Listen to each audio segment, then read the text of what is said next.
Garuda Express, an international courier service. Visa ఫీజుల పెంపు, కఠినతరమైన నిబంధనల విషయంలో భారత్ సైతం ప్రపంచ దేశాలకు అదే స్థాయిలో ధీటుగా బదులివ్వాలని నిర్ణయించింది. ఈ మేరకు దెబ్బకు దెబ్బ సమాధానం కూడా ఇస్తోంది. భారత్ను సందర్శించే విదేశీయులకు వివిధ కేటగిరీల్లో వీసా ఫీజులను 50% వరకు పెంచింది. తాత్కాలిక ఉద్యోగ విధులపై వచ్చే వారిపై కూడా ఈ ఫీజు పెంపును ప్రకటించింది. ఆస్ట్రేలియా, అమెరికా, న్యూజిలాండ్ వంటి దేశాలు ఇటీవల వీసాల విషయంలో కఠినతరమైన నిబంధనలను తీసుకొస్తూ భారతీయులకు షాకిస్తున్నాయి. వారికి ధీటైన సమాధానం ఇవ్వడానికే భారత్ సైతం వీసా ఫీజులను పెంచేసింది.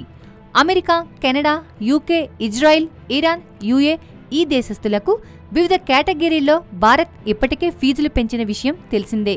ప్రభుత్వ నోటిఫికేషన్ ప్రకారం ఏడాది వరకు ఇచ్చే పర్యాటక వీసాలకు ముందస్తు ఉన్న $100 ఫీజును $153కు పెంచింది. అంటే భారత కరెన్సీ లెక్కల ప్రకారం $6,450 నుంచి $9,868 పెరిగింది. ఏడాదికి పైగా 5 ఏళ్ల వరకు ఇచ్చే వీసాలపై కూడా $120గా ఉన్న ఫీజును $306కు పెంచేసింది. అంటే ప్రస్తుతం ఈ వీసాలకు $19,736 చెల్లించాల్సిన పరిస్థితి ఏర్పడుతోంది. ఈ వీసా పెంపులో కూడా ప్రభుత్వం కొన్ని మినహాయింపులు ఇచ్చింది. యూకే దేశస్థులకు మాత్రమే ఏడాది పాటు ఇచ్చే పర్యాటక వీసాలకు ప్రస్తుతం ఉన్న $162లను $248కు మాత్రమే పెంచుతున్నట్టు తెలిపింది.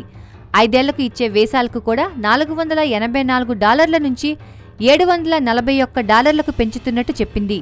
Canada, Ireland, France, Australia, New Zealand, Thailand దేశస్థులు ఉద్యోగ వీసాలకు $300లకు బదులు ఇక నుంచి $459 చెల్లించాలి.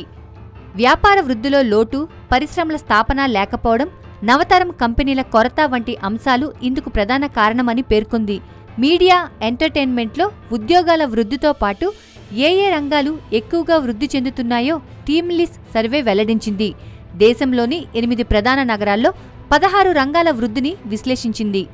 2016 అక్టోబర్ నుంచి 2017 మార్చి వరకు గణాంకాలు పరిశీలించి నివేదిక తయారు చేసింది. దీని ప్రకారం హైదరాబాద్లో మీడియా, ఎంటర్టైన్మెంట్ రంగం 5% వృద్ధి సాధించింది. తర్వాత స్థానాల్లో టెలికమ్యూనికేషన్ 3%, రిటైల్ 2% వృద్ధి సాధించాయి.